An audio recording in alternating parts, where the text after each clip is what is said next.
Bonjour, chers amis. Bonjour, je crois que vous m'entendez. Oui. Bienvenue dans la maison du Seigneur. Et je vous propose de commencer directement par un premier chant, donc le numéro 15, le DLG. Je vous propose de vous mettre debout. Gloire, gloire, gloire. Je pense que nous ne sommes pas forcément, mais on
Notre Dieu, notre Père, nous voulons nous mettre à genoux devant toi pour t'adorer. Notre Père, nous voulons réclamer une portion spéciale de ton Saint-Esprit ce matin, que tu puisses venir sur cette assemblée, Seigneur, que tu puisses nous rendre attentifs à ton message et à la lecture de ta parole qui va être faite ce matin par ta servante. Sois avec nous encore durant cette journée de sabbat, accompagne les personnes qui n'ont pas pu venir ce matin, tu connais les raisons, Seigneur. Au nom de ton Fils Jésus. Amen. Amen. Amen.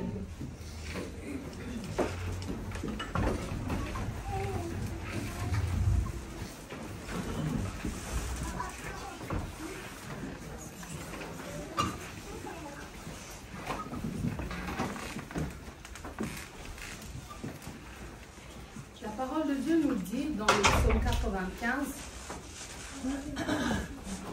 venez, chantons avec allégresse à l'Éternel, poussons des cris de joie vers le rocher de notre salut. Allons au-devant de lui avec des louanges, faisons retentir des cantiques en son honneur, car l'Éternel est un grand Dieu, il est un grand roi au-dessus de tous les dieux. Amen. Amen. Nous allons passer à un moment de louange. Premier chant, cette fois-ci, nous connaissons bien. Christ est mon rocher. Donc le 440.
à poursuivre.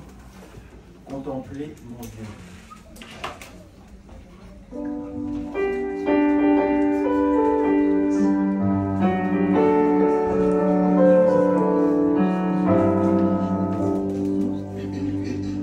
Contemplez mon Dieu sur son trône, vivre avec Jésus dans le ciel, jeter à ses pieds ma couronne, c'est là le bonheur éternel. Dans le ciel, vivre avec Jésus dans le ciel, dans le ciel, dans le ciel. C'est là le bonheur éternel. Unir ma main au chant des anges, bénir, louer, annuler, chanter à jamais ses louanges. C'est là le bonheur éternel. Dans le ciel, vivre avec Jésus dans le ciel, dans le ciel, dans le ciel, dans le ciel. C'est là le bonheur éternel. Jouir d'une paix infinie, revoir mes amis dans le ciel, posséder l'immortelle vie. C'est là le bonheur éternel. Dans le ciel, vivre avec Jésus dans le ciel, dans le ciel, dans le ciel, dans le ciel. C'est là le bonheur éternel. Retrouver les saints dans la gloire, près du trône de l'Éternel, célébrer la belle victoire. C'est là le bonheur éternel. Dans le ciel, vivre avec Jésus dans le ciel, dans le ciel, dans le ciel, dans le ciel. C'est là le bonheur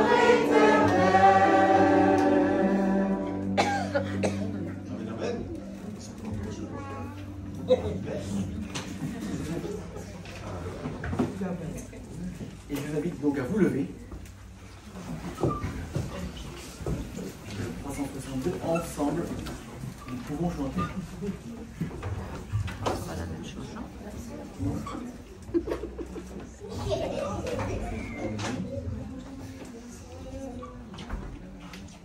Alors, ce serait le 427.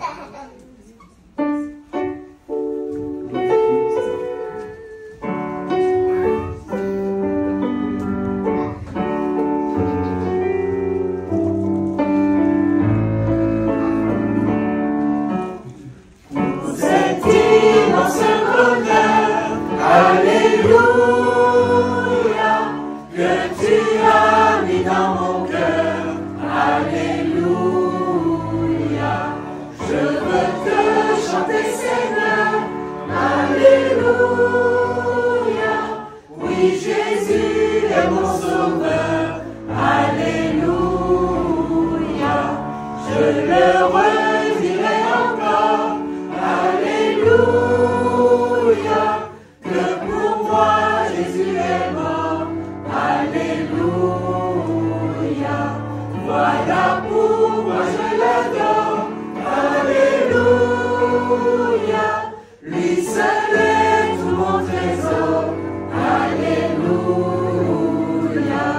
que chaque jour à chaque heure. Alléluia, en moi tu es ta demeure. Alléluia, que ma vie soit une fleur. Alléluia, un parfum pour toi, Seigneur. Alléluia.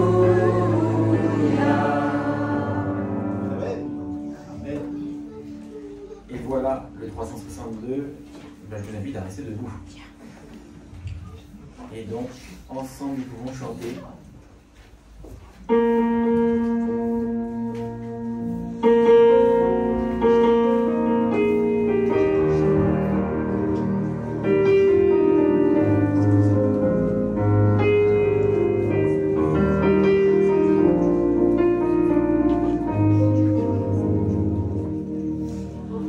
Ensemble nous pouvons chanter, ensemble nous pouvons prier, élever nos voix et adorer celui qui nous a réunis.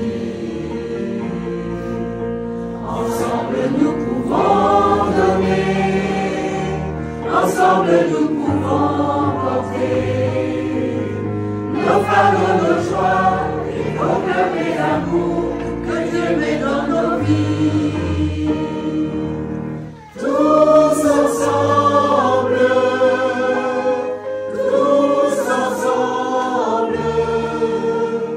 nous pouvons montrer son amour au monde entier. Ensemble nous pouvons chanter, ensemble nous pouvons élever nos voix et adorer celui qui nous a réunis. Amen. Je vous invite à vous asseoir. Alors nous allons passer à l'histoire des enfants.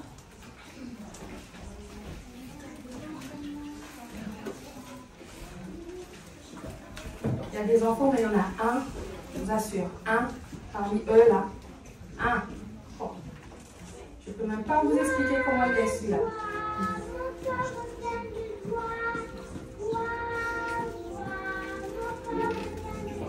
Tu parles de moi? Non, je parle d'un petit dissident là, toujours. Tout le monde doit se mobiliser pour le calmer. Là, il est un seul, mais on dirait 10.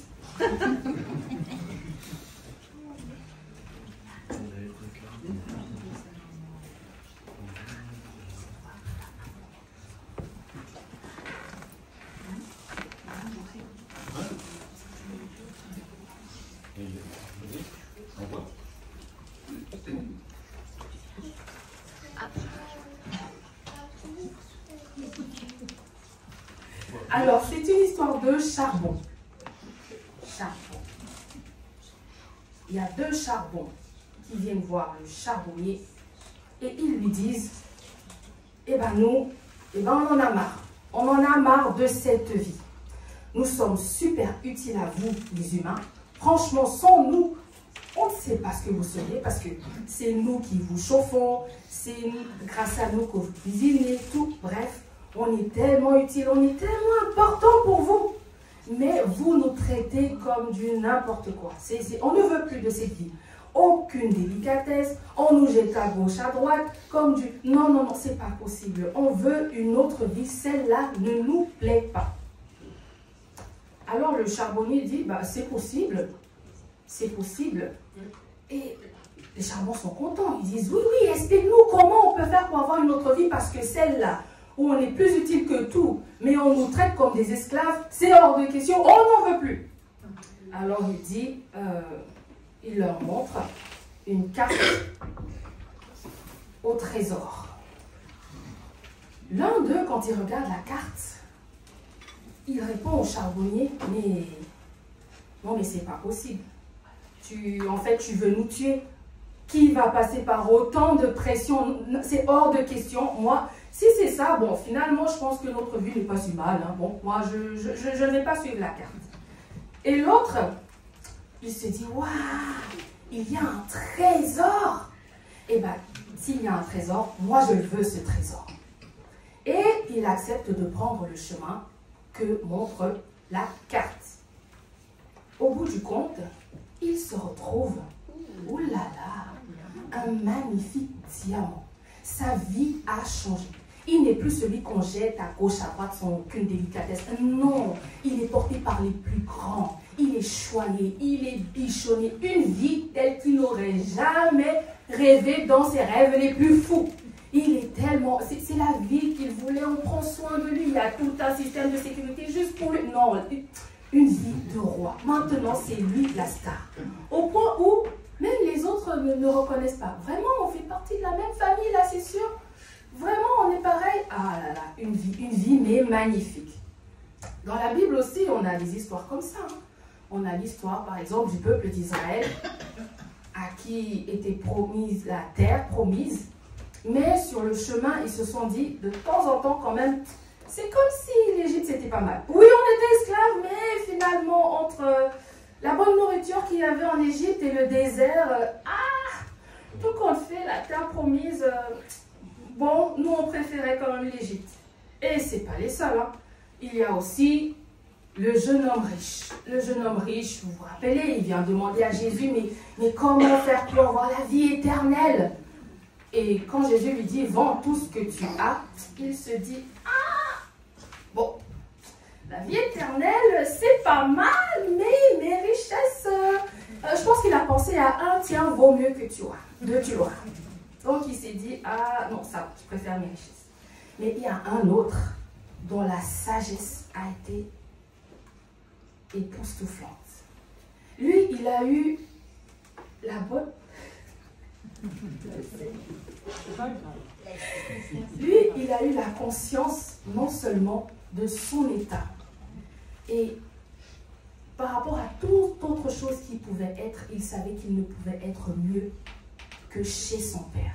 Peu importe le statut qu'il aurait chez son père, il n'y avait rien de mieux que chez son père. La Bible ne nous parle pas du chemin, comment a été son chemin. On ne sait pas. Peut-être qu'il faisait tellement chaud en journée que le soleil brûlait sa peau. On ne sait pas. Peut-être que la nuit, il avait très très froid. Et puis on a dit qu'il était allé loin. Donc c'était pas... Il n'a pas marché 2 petits pas et puis il est arrivé à la maison. Non. Il a marché longtemps. Mais le chemin, ce n'était pas ça qui l'a découragé. Il savait qu'il n'y a rien de mieux que chez son papa. Et il a pris la bonne décision. Personne n'est venu lui proposer. Hein. Tout seul, il est rentré en lui-même. Et il s'est dit, chez mon père, c'est mieux que tout. Que le Seigneur nous aide à savoir qu'il n'y a rien de mieux sur cette terre. Peu importe notre situation, il n'y a rien de mieux que chez papa. Amen. Amen. Nous allons inviter Françoise pour la prédication. Bonjour à tous. Bonjour. À ceux que je n'ai pas salués tout à l'heure. Premièrement, je voulais aussi remercier Jean-Marie de m'avoir fait confiance pour être là devant vous. Et aussi Carole qui m'a accompagnée pour me donner du courage. Donc c'est pas évident de... Bon.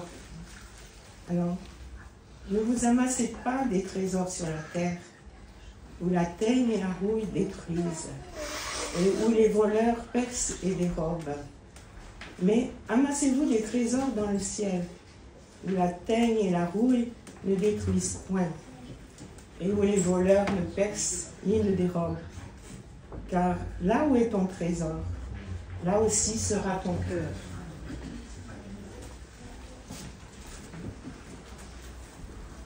Je vais vous poser une question.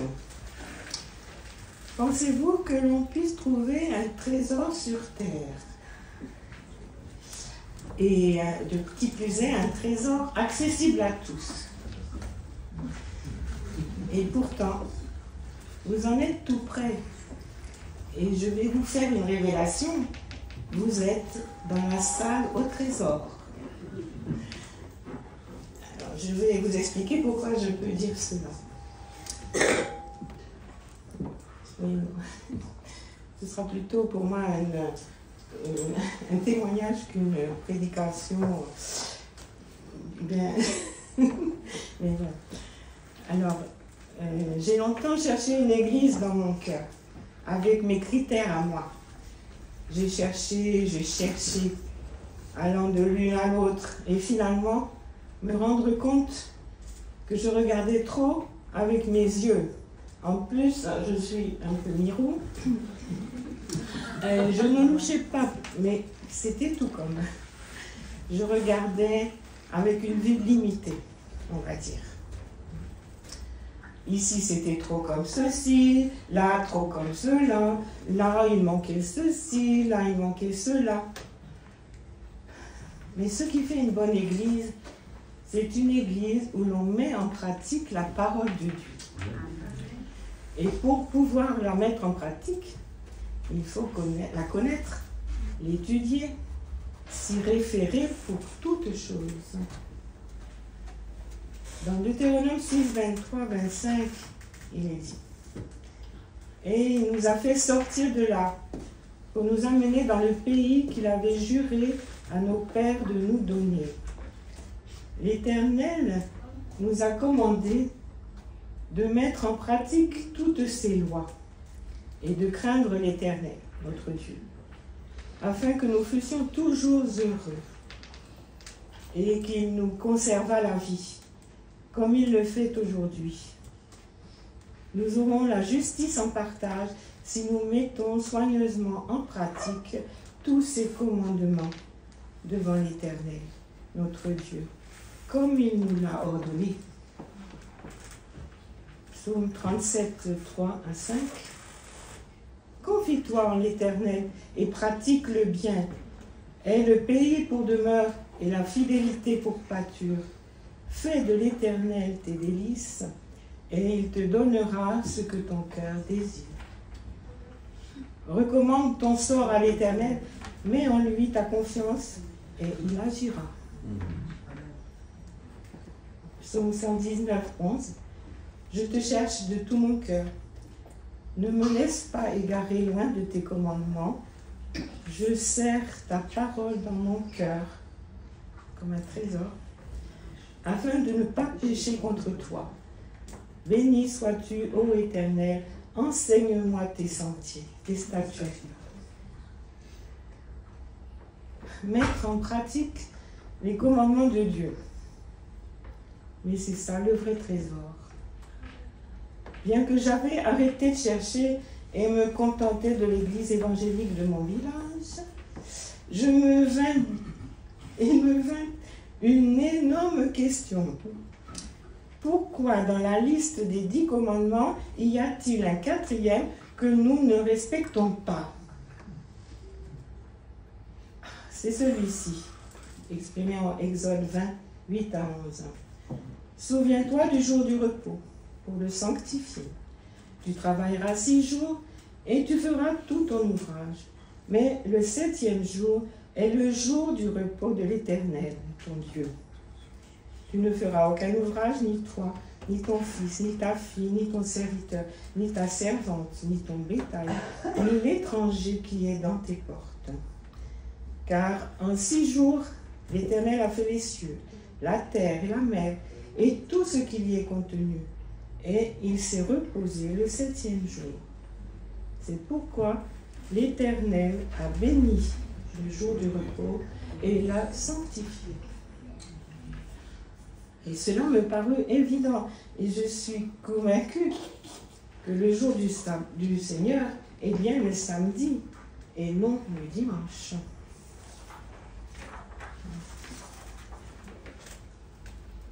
Et voici ce qu'il est dit à propos du sabbat en Exode 16, 4 à 5 et 19 à 28, et qui m'a vraiment interpellée. L'Éternel dit à Moïse, « Voici, je ferai pleuvoir pour vous du pain, du haut des cieux. Le peuple sortira et en ramassera, jour par jour, la quantité nécessaire, afin que je le mette à l'épreuve et que je vois s'il marchera, oui ou non, selon ma loi. »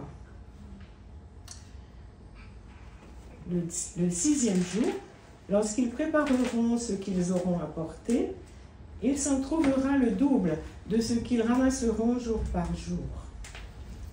Verset 19.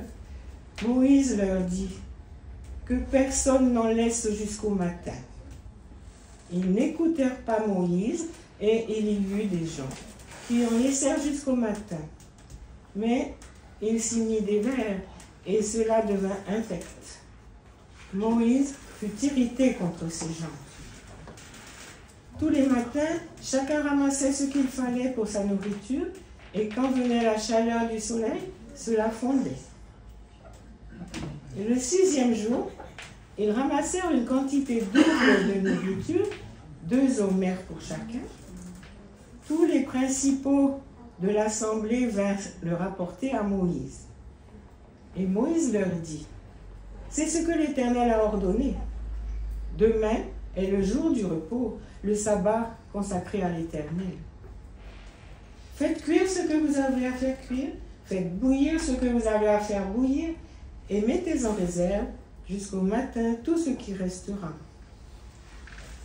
Ils le laissèrent jusqu'au matin, comme Moïse avait ordonné, et cela ne devint point infect, et il n'y s'y mit point de verre. Moïse dit, « Mangez-le aujourd'hui, car c'est le jour du sabbat. Aujourd'hui, vous n'en trouverez point dans la campagne.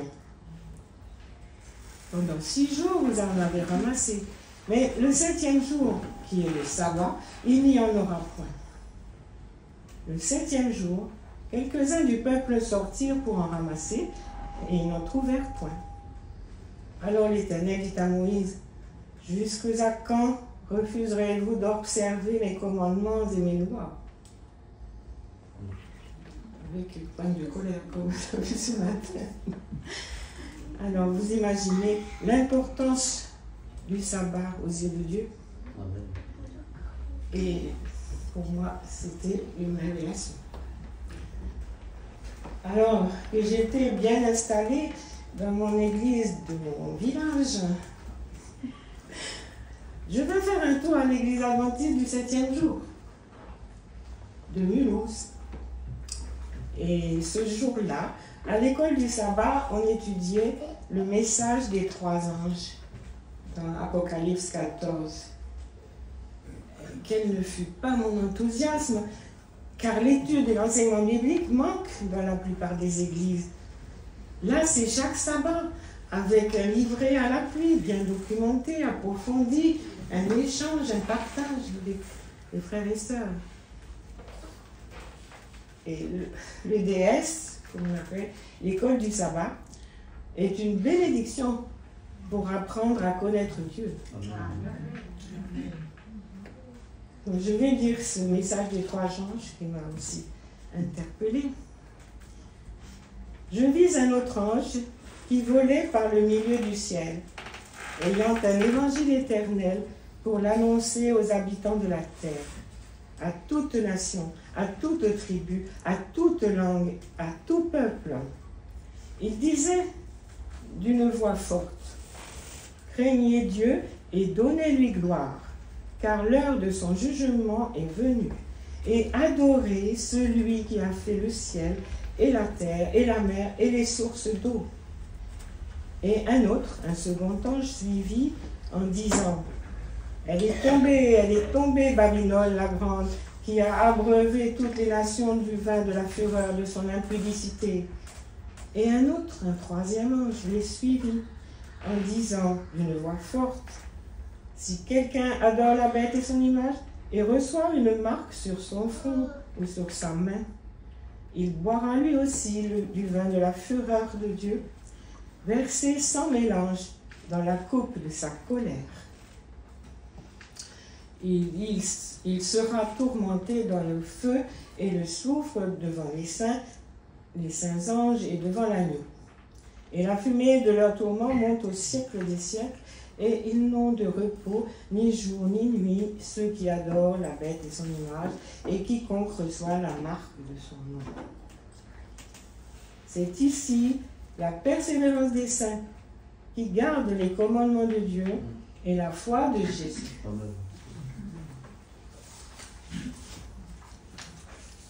Les commandements de Dieu.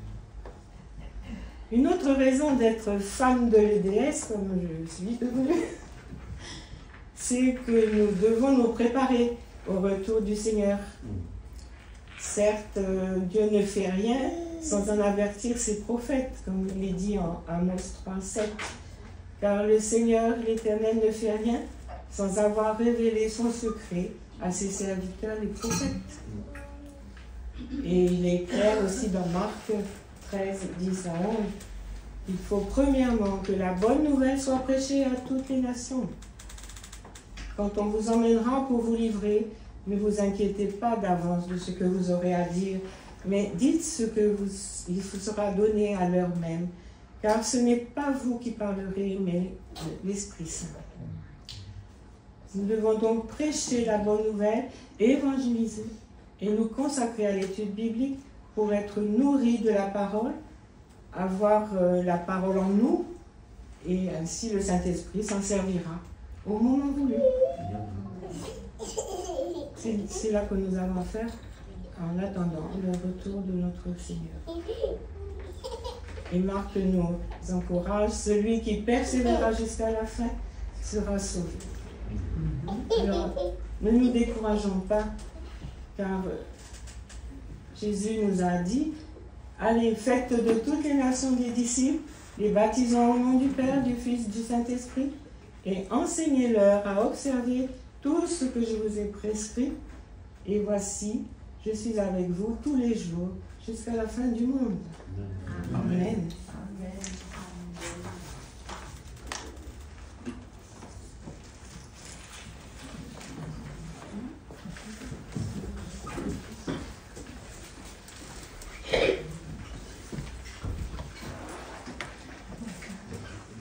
Merci Françoise. Merci Françoise pour ton message. Je peux juste rajouter quelque chose. Tu voulais redire ? Non. Je peux juste rajouter quelque chose. Ce matin, donc, j'étais à une répétition d'orchestre, Mosaïque, qui regroupe différentes confessions chrétiennes de tout le Grand Est. Le texte de méditation, avant de commencer la répétition, était clairement se souvenir du jour du sabbat. Donc, il a été dit ce matin, avant de commencer chaque répétition, on médite sur quelque chose, c'était n'oubliez pas, c'est pas moi qui l'ai dit, c'est pas moi qui ai fait la méditation ce matin, c'était l'ensemble, je dirais, de la quarantaine de musiciens qui étaient là et choristes. Souvenez-vous du jour du sabbat, n'oubliez pas. J'étais fortement surpris, mais voilà, ça a été dit ce matin. Merci pour ton message, Françoise. Je vous invite à chanter, eh bien, Jeunes et Vieux.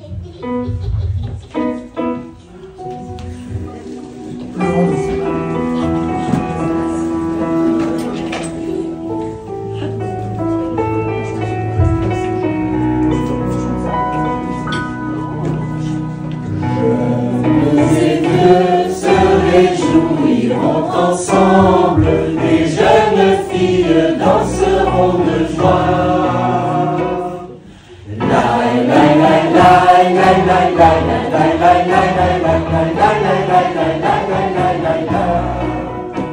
Je changerai le deuil en allégresse et je les consolerai.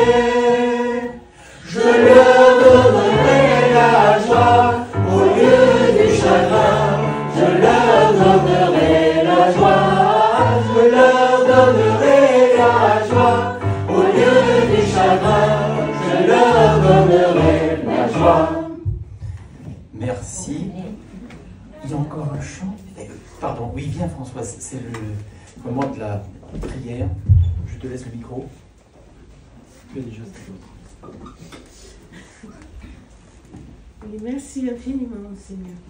Merci que je sois parmi mes frères et sœurs et que j'ai pu porter ta parole, Seigneur.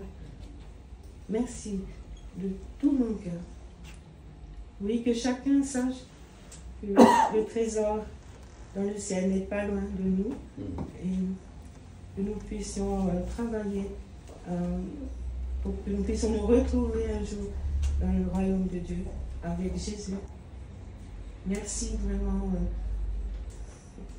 à tous et merci infiniment, Seigneur mon Dieu, pour tout ce que tu fais, tous les bienfaits que tu nous combles, dont tu nous combles.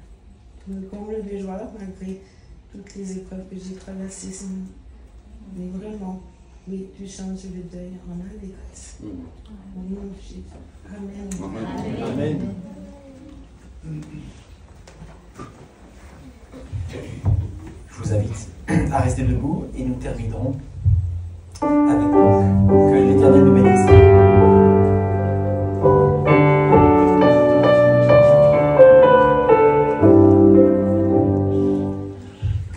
L'Éternel nous bénisse et qu'il nous garde, que l'Éternel fasse luire sa face sur nous et qu'il nous accorde sa grâce, et qu'il nous accorde sa grâce, que l'Éternel tourne sa face vers nous et nous donne la paix, que l'Éternel tourne sa face vers nous et nous donne la paix. Amen. Je vous invite à vous asseoir. Les annonces ont déjà été faites. Je vous souhaite une bonne continuation de sabbat.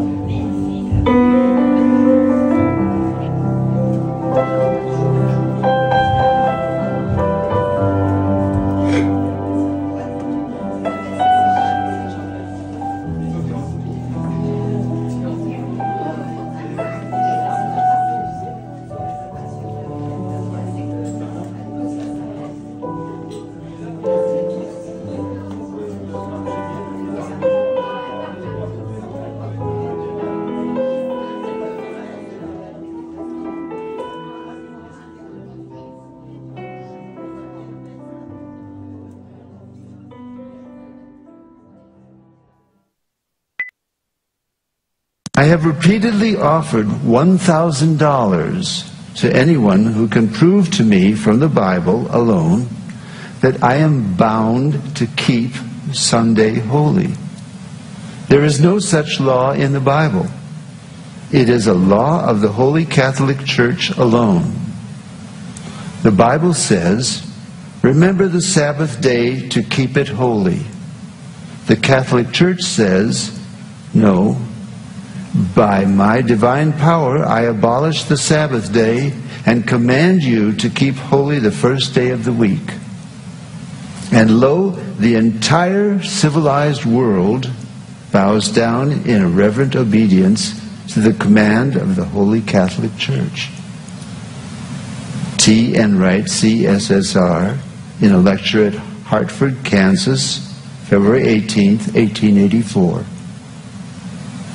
The Catholic Church for over 1,000 years before the existence of a Protestant, by virtue of her divine mission, changed the day from Saturday to Sunday. The Catholic Mirror, September 23rd, 1893. Question: which is the Sabbath day? Answer: Saturday is the Sabbath day. Question: why do we observe Sunday instead of Saturday? Answer: we observe Sunday instead of Saturday because the Catholic Church in the Council of Laodicea, AD 336, transferred the solemnity from Saturday to Sunday. Peter Geierman, The Convert's Catechism of Catholic Doctrine, 2nd edition, 1910, page 50. Question: have you any other way of proving that the Church has power to institute festivals of precept? Answer: had she not such power, she could not have done that in which all modern religionists agree with her. She could not have substituted the observance of Sunday, the first day of the week, for the observance of Saturday, the seventh day, a change for which there is no scriptural authority. Stephen Keenan, A Doctrinal Catechism, page 174. There is but one church on the face of the earth which has the power, or claims power, to make laws binding on the conscience, binding before God, binding under penalty of hellfire. For instance, the institution of Sunday. What right has any other church to keep this day? You answer by virtue of the third commandment. The papacy changed the fourth commandment and called it the third, which says, "Remember that thou keep holy the Sabbath day." But Sunday is not the Sabbath. Any schoolboy knows that Sunday is the first day of the week. I have repeatedly offered $1,000 to anyone who will prove by the Bible alone that Sunday is the day we are bound to keep, and no one has called for the money. It was the Holy Catholic Church that changed the day of rest from Saturday, the seventh day, to Sunday, the first day of the week. T. Enright, CSSR, in a lecture delivered in 1893.